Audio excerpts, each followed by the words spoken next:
How to fail summary.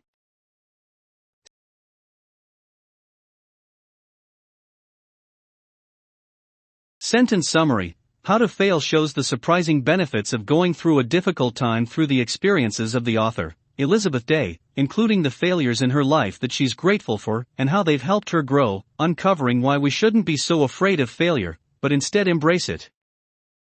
Here are the 3 of the most helpful lessons this book taught me.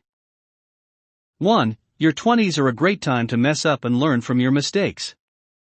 2. Failing in a relationship can teach you a lot about yourself. 3. You can be successful and also experience failure in other areas of life. Failure is a good thing? What? Let's jump right into these lessons and learn why.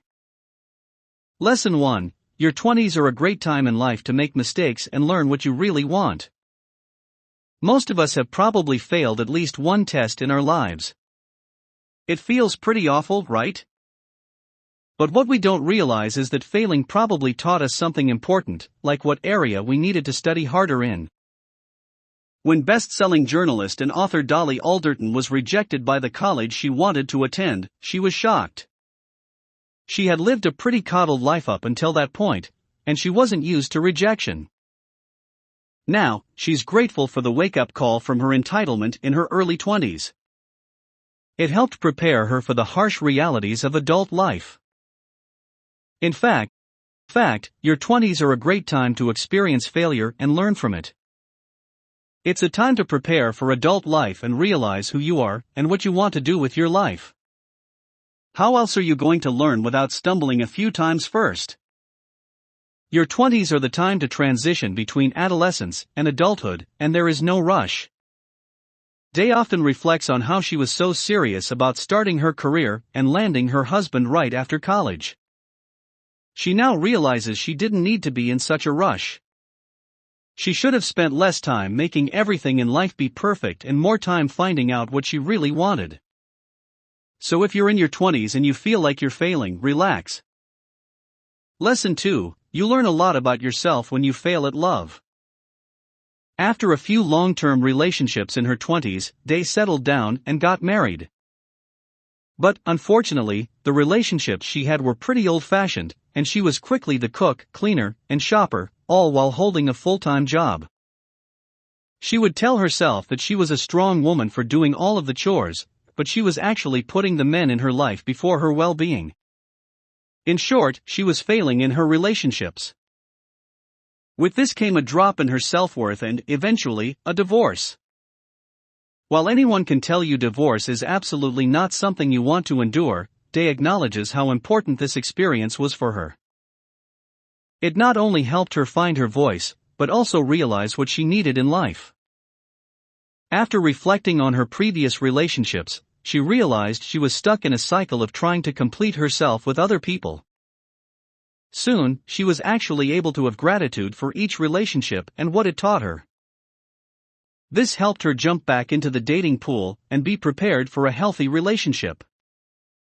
While dating again, failed relationships and dates helped her see that she still needed to learn how to stop pleasing others and start listening to her own desires. Failed relationships can often make you want to close up and keep yourself from getting close to someone again.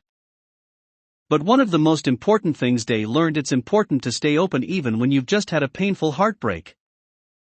Lesson 3. Just because you're successful, it doesn't mean you are immune to failure.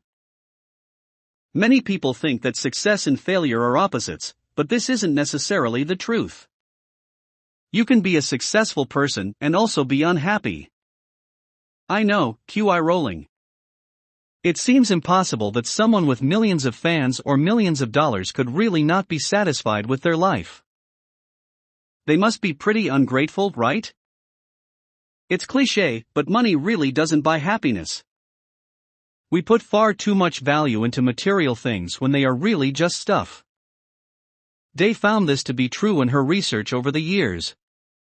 She met many people who experienced newfound money or fame, and it didn't necessarily mean they were happy. In conversations with actors Robert Pattinson, Simon Pegg, and Nicole Kidman, she learned that being famous came at the cost of their personal well-being. For example, Pattinson struggled with feelings of isolation and an utter lack of personal control in his life. Peg said he was much happier when he was a minor celebrity on a British TV show. After starring in hit movies, he found himself lost in Hollywood. It took recentering his life around his family to center him again. Nicole Kidman dealt with depression after she won an Oscar. The only way to find herself again was to reconnect with nature and give up acting for a while. She finally could re-evaluate what was important in life, and soon she was happy and ready to start working again.